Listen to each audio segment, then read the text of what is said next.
tudo começou muito antes do escândalo explodir. Antes dos gritos, dos sussurros pelos corredores do palácio, antes das portas fechadas e dos olhos desviados, que tentavam esconder o que todo mundo sabia, mas ninguém tinha coragem de dizer em voz alta. Começou, na verdade, no momento em que o rei mais amado de Israel permitiu que o silêncio se tornasse uma sentença, e que o peso do poder se tornasse maior do que a responsabilidade de ser pai. Porque, às vezes, o maior pecado não é aquilo que fazemos, mas aquilo que permitimos que floresça na sombra, enquanto fingimos não ver. Eu me lembro de como o ar parecia pesado naquele dia. As servas caminhavam rápido demais, como se estivessem fugindo de alguma coisa, e os guardas não conseguiam esconder o desconforto no olhar. Havia um clima estranho no palácio, uma tensão que ninguém conseguia explicar.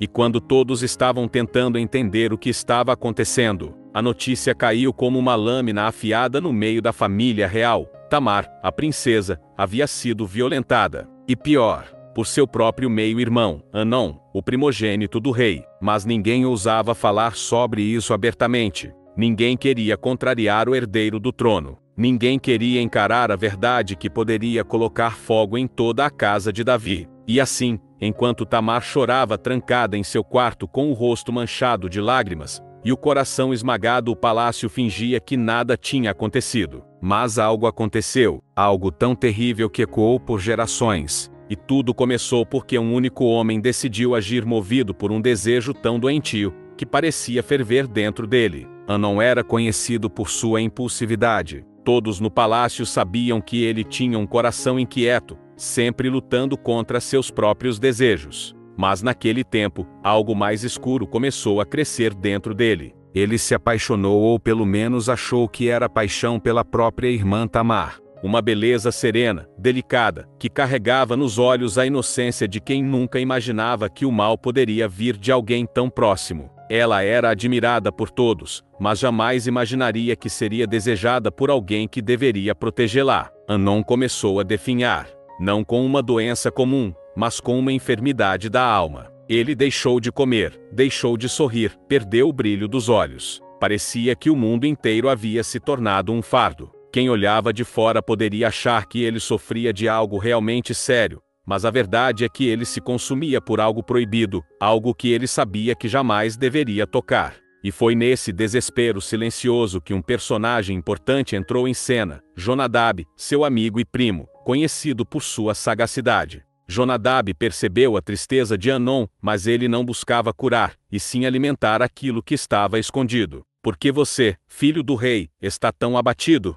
perguntou com aquela voz mansa, quase insinuante. E quando Amnon revelou o desejo inconfessável que carregava, Jonadab não se chocou, não repreendeu, apenas ofereceu um plano. Um plano que não deveria ter existido. "Finge estar doente. Pede ao rei que Tamar venha preparar comida para você, sozinho, no seu quarto." Naquele momento, o destino de Tamar foi selado. E ninguém percebeu, ninguém notou o veneno que estava sendo preparado nos bastidores. O palácio seguiu sua rotina, os músicos tocaram, os servos se movimentaram, e enquanto isso, Amnon mergulhava cada vez mais fundo em uma decisão que destruiria não só a vida de Tamar, mas também o coração do rei Davi, e colocaria o trono inteiro em risco. O pedido de Amnon chegou aos ouvidos do rei como algo inocente, um filho doente, um pedido carinhoso para que a irmã preparasse a comida com as próprias mãos. Nada parecia suspeito, nada parecia errado. Davi, aliviado por ver o filho doente demonstrando algum afeto, autorizou. Ele não sabia, ele não imaginava, que estava entregando sua filha na boca de um lobo. Tamar, sempre obediente, sempre doce, foi até o quarto de Amnon, levando farinha, azeite e seu coração puro. Ela não sabia do perigo. Não sabia que o olhar do irmão não era mais o olhar protetor de antes. Ela entrou no aposento com apenas uma intenção: ajudar, curar, servir. A princesa que iluminava o palácio com sua gentileza caminhou direto para o centro da escuridão sem perceber. Enquanto ela preparava a massa diante dele, Amnon não conseguia desviar os olhos. A respiração pesada, as mãos tremendo. Não era amor, não era carinho. Era uma obsessão cruel, alimentada pelo silêncio e pela irresponsabilidade de todos ao redor. Quando Tamar terminou a refeição e tentou sair, Amnon trancou a porta. E foi ali, naquele quarto abafado, que o escândalo impossível de esconder finalmente aconteceu. Tamar tentou argumentar. Implorou: fale com o rei, ele não negaria algo a você. Ela tentava, desesperada, encontrar uma saída que preservasse sua dignidade. Mas Anon não ouvia. Ele já tinha se entregue ao próprio desejo, e quando finalmente a tomou à força, o palácio inteiro pareceu estremecer. Mas o choque não terminou ali. Assim que tudo acabou, assim que Anon teve o que tanto queria, o desejo se transformou em repulsa. Ele olhou para Tamar com ódio, como se ela fosse o problema, como se fosse ela quem tivesse provocado aquilo, e mandou expulsá-la, como alguém descartável, como um objeto que já não servia. Foi nesse momento que o verdadeiro escândalo começou a se espalhar pelas paredes do palácio. Servos cochichando, portas batendo, olhos marejados de vergonha. Tamar saiu correndo, rasgando sua túnica colorida, a vestimenta das virgens reais. Rasgar aquela túnica era como anunciar ao mundo que algo irreversível havia acontecido. Ela colocou cinza sobre a cabeça e chorou. Chorou como alguém que perdeu algo que nunca mais poderia ser devolvido. E embora todos soubessem, ninguém levantou a voz. O palácio inteiro segurou a respiração. O rei ficou indignado, mas não fez nada. Nada. Porque era o primogênito. Porque era o herdeiro. Porque o trono falava mais alto que a justiça. E foi nesse silêncio que outra sombra começou a crescer. Uma sombra chamada Absalão, o irmão de Tamar. O homem que nunca perdoaria aquilo. O homem que carregaria por anos a fúria de ver sua irmã destruída, e o agressor protegido pelo próprio pai. Enquanto Tamar chorava, Absalão a acolheu. Mas dentro dele, algo começou a queimar. Uma chama que só aumentaria, dia após dia, até se tornar o maior incêndio político, familiar e espiritual do reinado de Davi. O silêncio que seguiu o ataque foi tão pesado que parecia ter vida própria. Ele se espalhou pelos corredores como um fantasma, sussurrando o nome de Tamar, ecoando a injustiça, alimentando uma angústia que nenhum músico conseguia acalmar e nenhum perfume conseguia disfarçar. O palácio inteiro sentia que algo enorme havia acontecido, mas todos se comportavam como se nada tivesse acontecido, como se fosse apenas mais um dia comum na corte. Mas para Absalão, não era. Ele ouviu o choro da irmã antes mesmo de vê-la, um choro que parecia rasgar a alma, que atravessava paredes e quebrava qualquer resquício de paz. Quando Tamar entrou em sua casa, com a túnica rasgada e o rosto desfigurado de tanto chorar,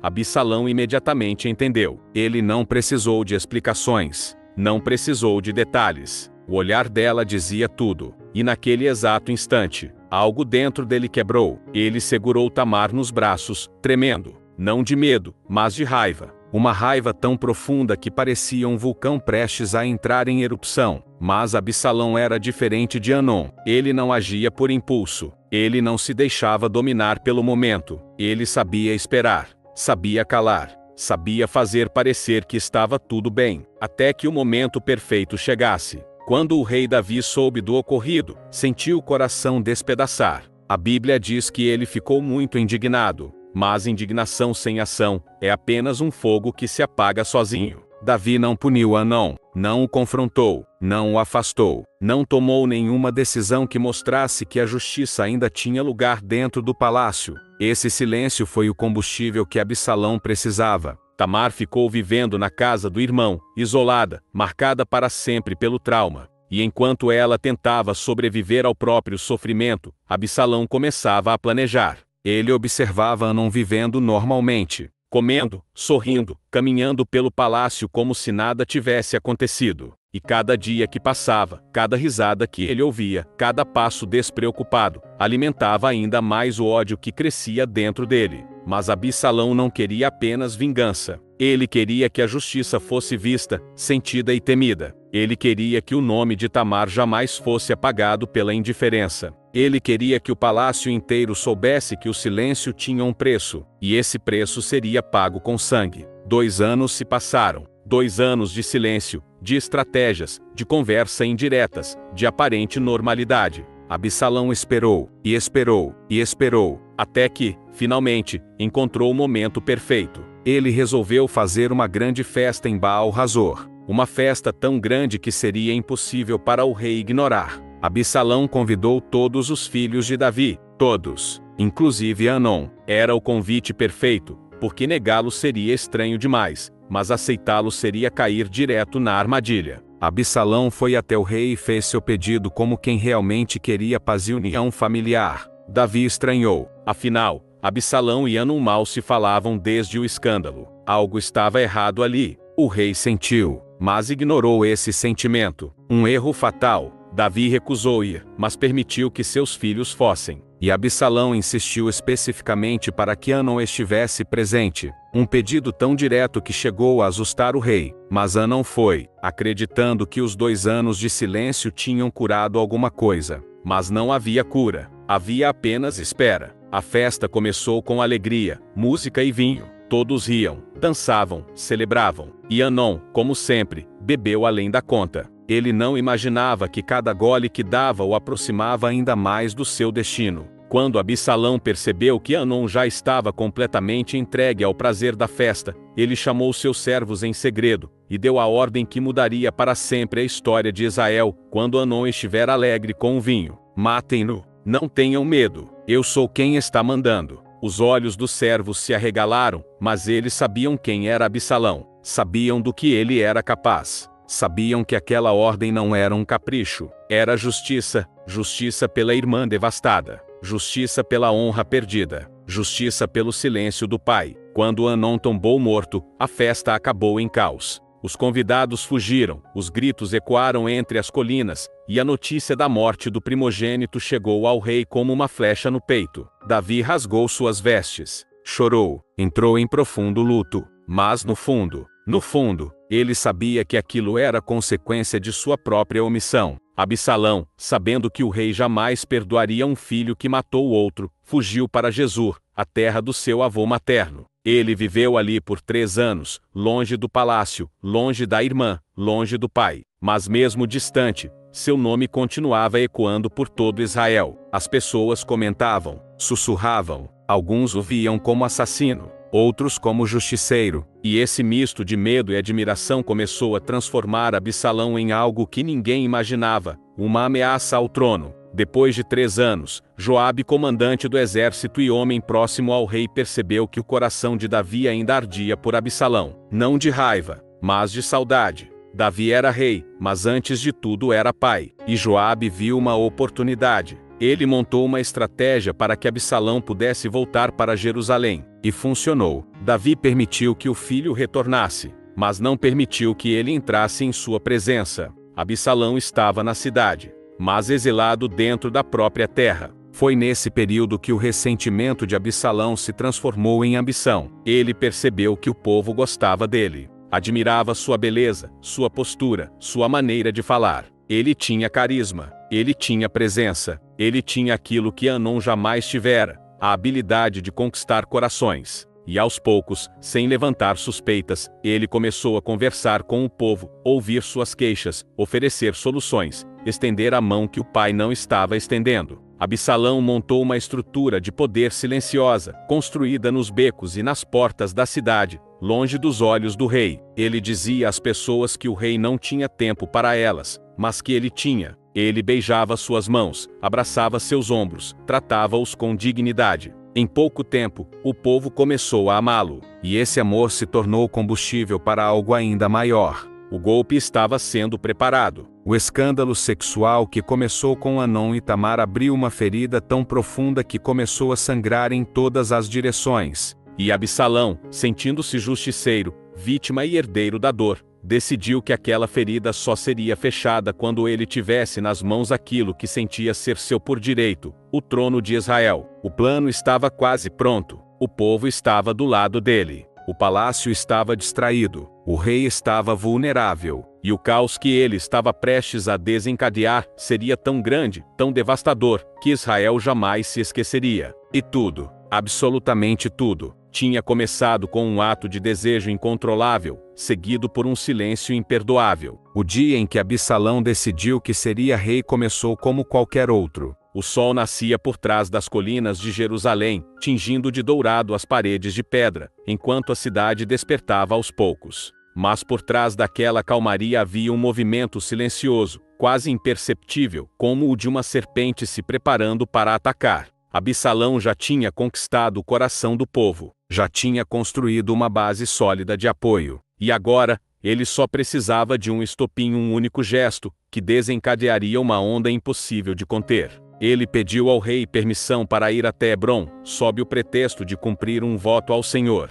Hebrom, a cidade onde Davi fora ungido pela primeira vez. Um símbolo, um lugar sagrado, um palco perfeito para o que estava prestes a acontecer. Davi, talvez cansado, talvez iludido, talvez ainda acreditando que o filho era apenas um jovem tentando reconstruir a própria vida, autorizou. Mas quando Absalão saiu de Jerusalém naquela manhã, ninguém imaginava que ele jamais retornaria como simples príncipe. Assim que chegou a Hebrom, Absalão enviou mensageiros secretos por todas as tribos de Israel com uma ordem simples e devastadora: quando ouvirem o som da trombeta, proclamem: Absalão é rei em Hebrom. A conspiração já estava em movimento. Pessoas influentes, líderes militares, chefes tribais, todos estavam sendo atraídos para a teia que ele havia tecido durante anos, com uma habilidade quase hipnótica. E quando finalmente a trombeta ecoou pelos vales, um rumor percorreu o país como vento em campo de trigo: Absalão havia tomado o trono do pai. A notícia chegou ao rei como um golpe no peito.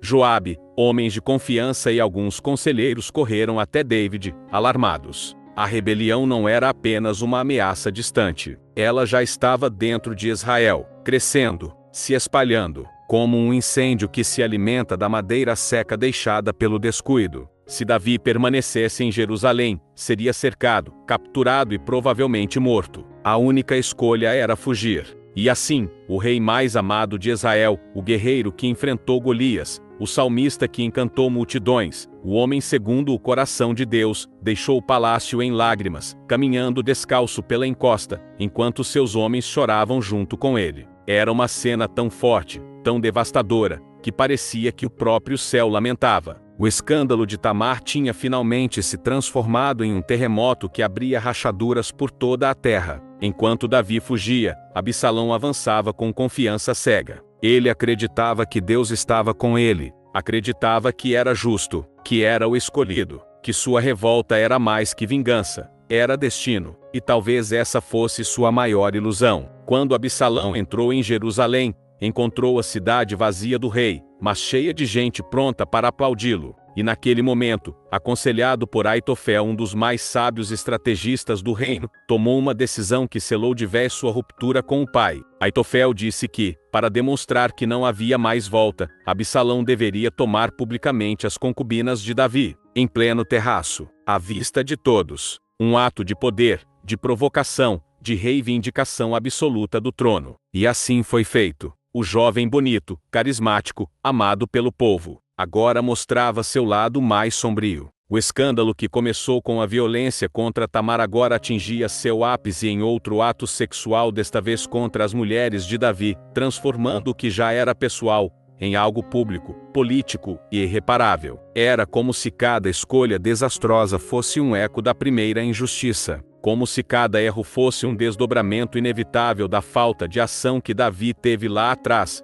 no dia em que Tamar gritou pela primeira vez. Enquanto isso, o rei se reorganizava no deserto. Cansado, velho, ferido, mas não derrotado. Ele ainda tinha homens leais, ainda tinha fé, ainda tinha um propósito. E acima de tudo, ainda tinha Deus. Foi nesse exílio improvisado que ele encontrou consolo no inesperado. Pessoas humildes trazendo comida, guerreiros oferecendo suas espadas, homens simples arriscando suas vidas para protegê-lo. Talvez porque eles viam em Davi algo que Absalão jamais entendeu. Não era o poder que fazia o rei, era o coração quebrantado. Mas a guerra era inevitável. Os exércitos se organizaram em colinas e vales. O clima era de tensão, o ar parecia pesado, e todos sabiam que o confronto entre pai e filho não seria apenas físico, seria espiritual, seria emocional, seria uma batalha pelo que restava de uma família despedaçada. Quando o exército de Davi se preparou para enfrentar o de Absalão,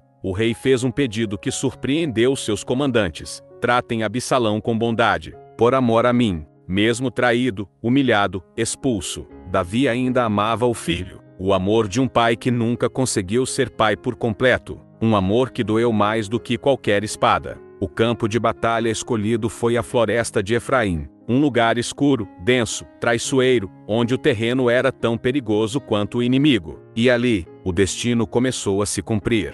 Absalão era jovem, rápido, lindo. Montado em sua mula, ele avançava com fúria, com convicção, com a certeza de que venceria. Mas a guerra não respeita beleza, nem orgulho, nem ambição. Em um dos galhos grossos das árvores, o símbolo mais marcante de sua vaidade se tornou sua ruína. Seu cabelo, aquele cabelo pesado, admirado por todo Israel, cortado apenas uma vez por ano, ficou preso. A mula se afastou, e Absalão ficou pendurado, entre o céu e a terra, suspenso como um aviso para todos que confundem justiça com vingança, dor com soberba, ferida com destino. Um homem o encontrou, depois outro, até que Joabe recebeu a notícia. O comandante, cansado de ver uma nação ser dilacerada, cansado de pedidos emocionais, cansado da destruição, pegou 3 dardos e atravessou o coração de Absalão, sem hesitação, como quem encerra uma tragédia que já passou dos limites. Quando a notícia chegou ao rei, Davi não comemorou a vitória. Ele não celebrou o fim da rebelião. Ele não agradeceu pela restauração do trono. Ele apenas chorou. Chorou como um pai. Chorou como quem perdeu não apenas um filho, mas a oportunidade de tê-lo amado direito. Chorou como quem finalmente percebeu que o escândalo que quase destruiu seu reino começou dentro de sua própria casa.